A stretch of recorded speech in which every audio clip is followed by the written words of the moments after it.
Hello. This is a sideshow. I'm Theodore Parker, and today is December 15th, 2023. Currently in this area, Kentucky, Lexington specifically, it's around 29 degrees, and today, Friday, it will go up to around 57. Rain likely Saturday evening and over the weekend. Sunrise at 7:46 a.m. Sunset at 5:19 p.m. 8 to 5, 9 to 5. Pollen, none. AQI, air quality index, good at 23. Wind, 2 miles per hour. So, if you're watching the sideshow on Facebook and Instagram, don't forget to like, comment, and share, and talk about it on WhatsApp. If you're watching the sideshow on YouTube, like, comment, share, and subscribe. And don't forget about the sideshow coffee cup. Logo on the side, black 11-ounce ceramic, dishwasher safe. Good for all beverages, hot and cold.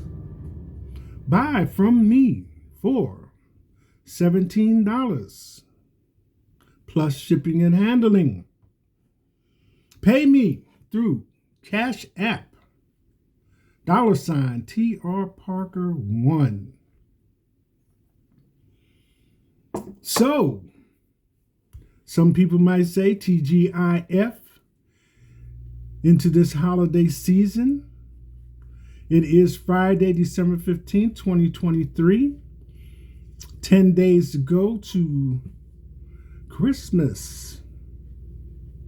I know in this city, over the last weekend, I think the mayor joined with some of the citizens for the Hanukkah celebration, lighting of the menorah. I hope that's the proper word. And then right on top of that, we have Kwanzaa. So with the holiday season being like it is,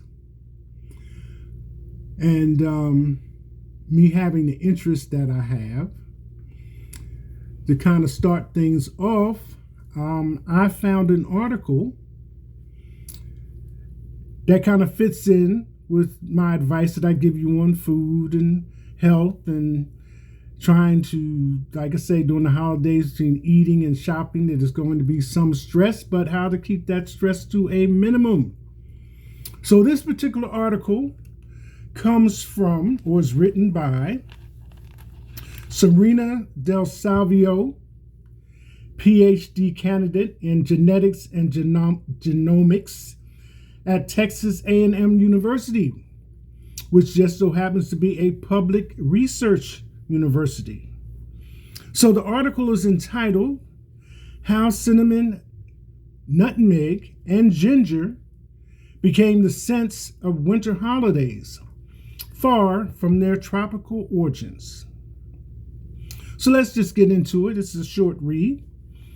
Regardless of how you celebrate end-of-year holidays, food is probably central to your winter festivities.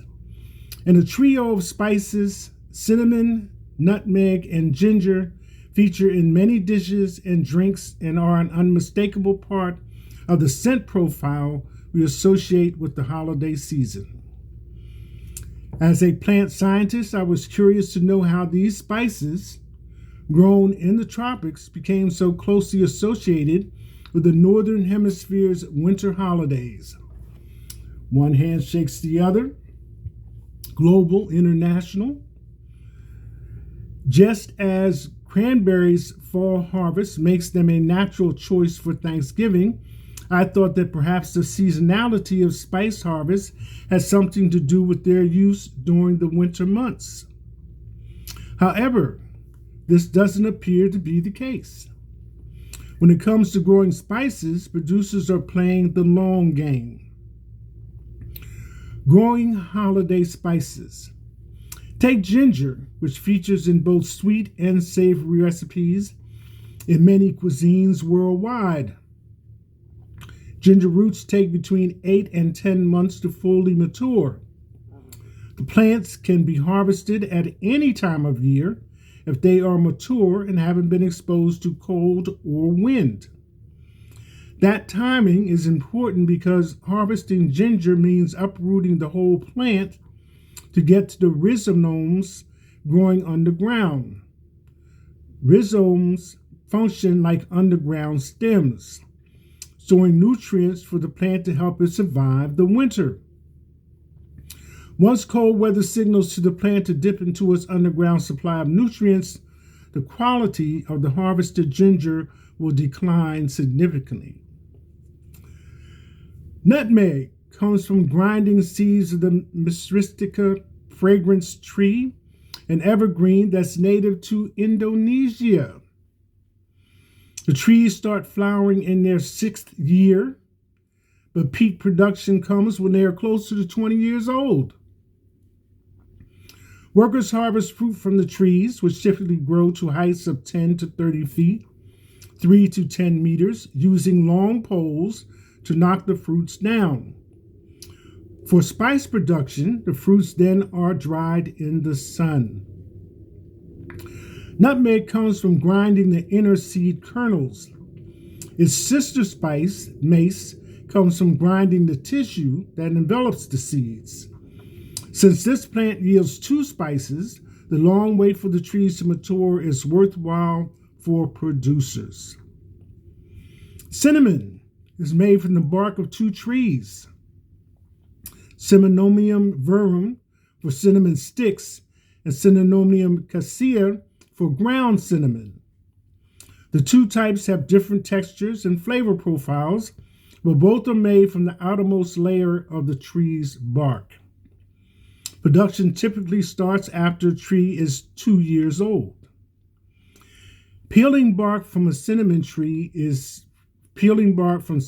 branches is easiest after heavy rainfalls, which soften the bark, so harvest typically happens after monsoon seasons. The same effect can be achieved outside of monsoon season by soaking branches in buckets of water. What makes a spice warm?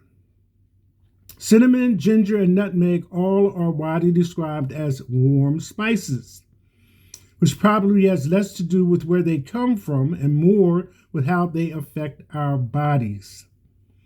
In the same way that mint can taste cold due to its menthol content, cinnamon's warm taste is attributed to a compound called cinnamaldehyde, which gives the spice its distinctive taste and smell.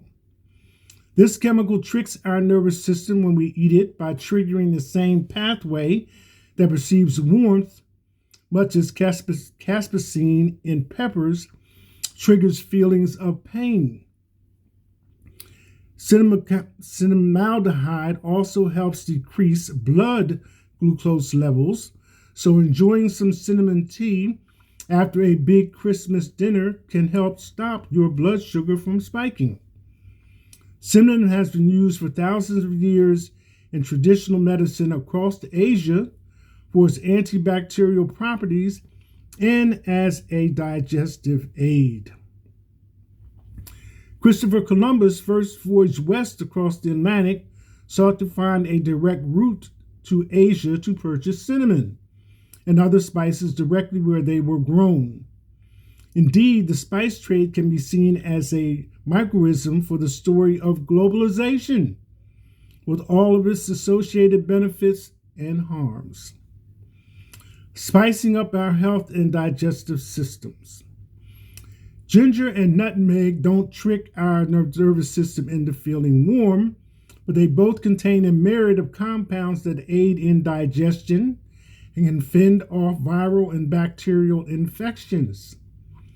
Ginger is an excellent anti-nausea agent because of a compound called gingerol, which increases gut mobility. This means food doesn't linger in the gut as long, which cuts down on gas production and keeps us feeling from feeling bloated and sick. Ginger was first used for food purposes in the Middle Ages as a way of masking the taste of preserved meats, which were mainly consumed in the winter months surrounding holidays. Unlike most spices, it can be used for cooking in many forms: fresh, dried, and ground, candied, or pickled. Each version offers a different level of ginger's signature bite. Like cinnamon, nutmeg is another anti-diabetic. It has been shown to both decrease blood glucose levels and increase serum insulin. Insulin helps regulate how sugars are stored in our bodies by moving glucose out of our bloodstream and into cells, where it can be accessed later when we need an energy boost. So cinnamon can help ensure that all those holiday baked goods are put to use energetically, whether that's right now or later. Nutmeg seeds produce many natural compounds, some of which have the potential to fight pathogenic bacteria. During the 1600s, doctors believed nutmeg could be effective at warding off the bubonic plague. And many people wore it tied around their necks. This belief likely came from nutmeg's insecticidal qualities, which have helped keep fleas carrying the plague off people sporting a nutmeg necklace. The sights and sounds of the winter holidays are distinctive, but nothing is as all-encompassing and nostalgic as the smells and tastes. Understanding how we have evolved traditions surrounding food and the science behind those foods can help us further appreciate their role in the season of celebrations. So, thank you, Sergina DeSalvo, for that bit of information. I'm sure we can find some way to make use of it. So, that being said, wanted to take you next to, and by way of this comment, into something else. The evolution of social media. Twitter versus Instagram, Instagram versus Twitter.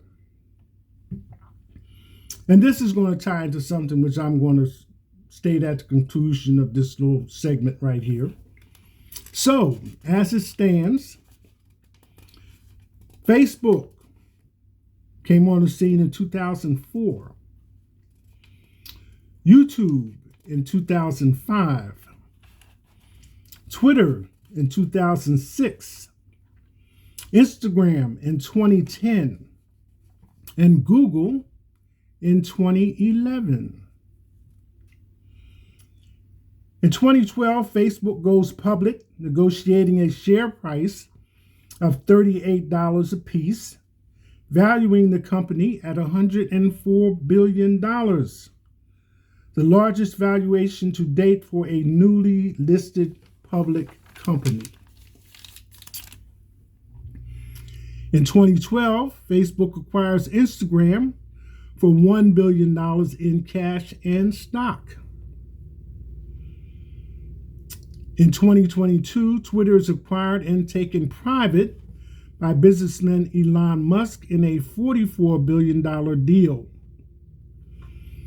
In 2023, Threads, a platform that uses a user's Instagram account to create an account in a format similar to Twitter, is launched by Meta. More than 30 million accounts were made in the first 24 hours of the platform's entrance. So I left out a lot of little small ones like Snapchat and various other little things like that. But if you really want to access it, you can go to Wikipedia, and they are asking a donation for their information. But it's all there year by year. The evolution of social media and platforms. So that's just a recent timeline, and I kind of related to because I came on Facebook when I was in college and, university days. So it's been a few years, and it really came to light when I had to calculate it for the court case that Facebook had with its users on how they were assessing their private information. So, as we see things now, so Instagram models have come right off the page into people's lives, and Twitter has been turned into X, with some wishing that content may be okay. There are some advisories with X that some content may be offensive to sensitive users. So, that being said, we all know that sex sells, whether it's a model standing next to a sports car or porn produced by the adult film industry. Then there's that little gray area that some people seem to have taken advantage of. OF, OnlyFans, a new term for me, content creator, and along with that, POV, privately owned video. So if you talk to anyone affiliated with the adult film industry, and that's based on interviews, both before or when they are entering into the adult film industry and after they have come out of the adult film industry, the coming out comment across the board is like this: it's not what I thought. So, all that is just to bring you to this film on Netflix called The Last Days on Earth. And here's the two things. I'm not going to spoil it for you, so it's just going to be these two things. The film was written by Barack Obama. SAG and SWAG, Screen Actors Guild, Screenwriters Guilds, will just have to allow my layman's terms. Barack Obama wrote the movie. Okay, that's number one. Number two, there's a scene in the movie where there's a car pileup on the highway, and those cars are Teslas, autonomously driven Teslas, and they're just speeding down the highway, piling into each other. And it just so happens that Tesla has a recall of all its vehicles for defect on this feature. So sometimes truth is stranger than fiction. There you have it. Now, doing a 180-degree turn, let's jump into the sports world for a moment or two. The NBA. Until LeBron James passed Kareem Abdul-Jabbar in points scored, that record stood, Kareem Abdul-Jabbar's record stood, for the entire history of the NBA. Kareem Abdul-Jabbar still holds the record for most championships at 11. The closest that any NBA player has come is Michael Jordan at 6 championships. And those were achieved with the Chicago Bulls. So 3 names come to mind when you say Chicago Bulls: Michael Jordan, Scottie Pippen, and Dennis Rodman. And that's based on that other players, have joined the team, exited the team, et cetera, over the course of time. So when Netflix came out with The Last Dance, there was an interest in that, and the public was given the impression that Michael and Scottie don't get along. And that's one reason is the difference in salary while they were playing. And my take on that is this. Scotty was one of the last players signed before the salary rules changed.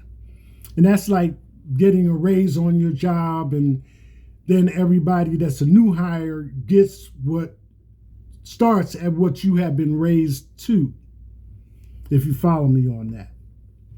Next, and one thing has nothing to do with the other, Michael Jordan's son is dating Lars Pippen, Scotty's ex-wife. Now, that being said,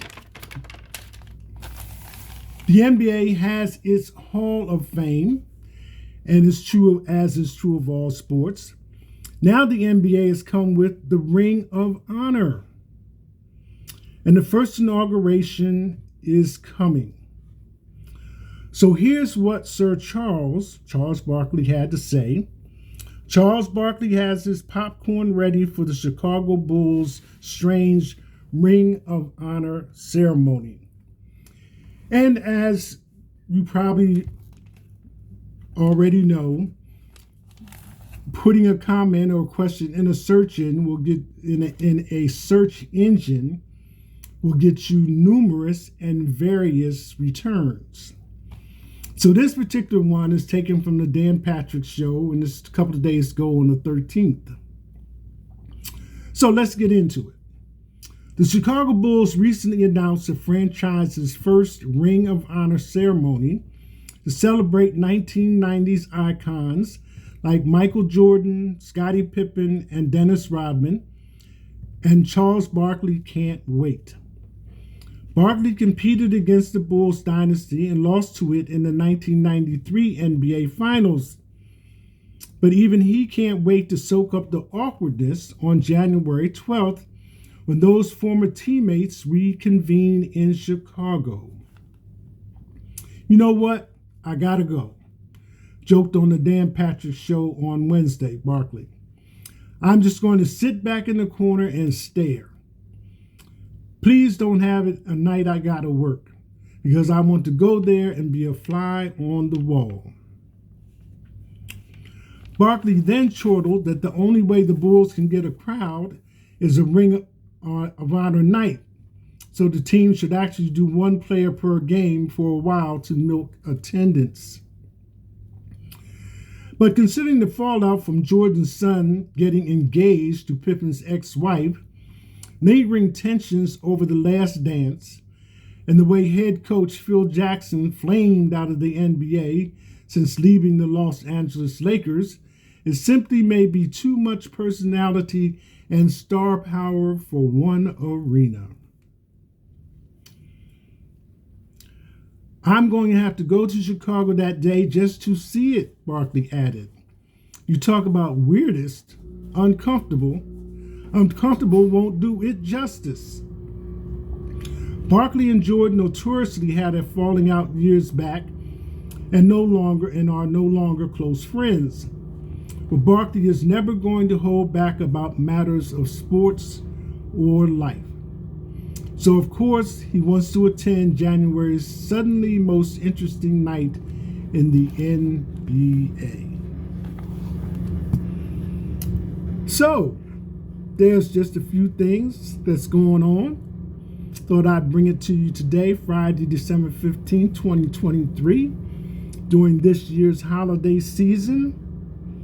And my cherry on top for today is UK men's basketball wins over Penn State at Penn State. And sometimes they played like they did not have the lead, which at most points was 10. So there you have it. That's it. Hashtag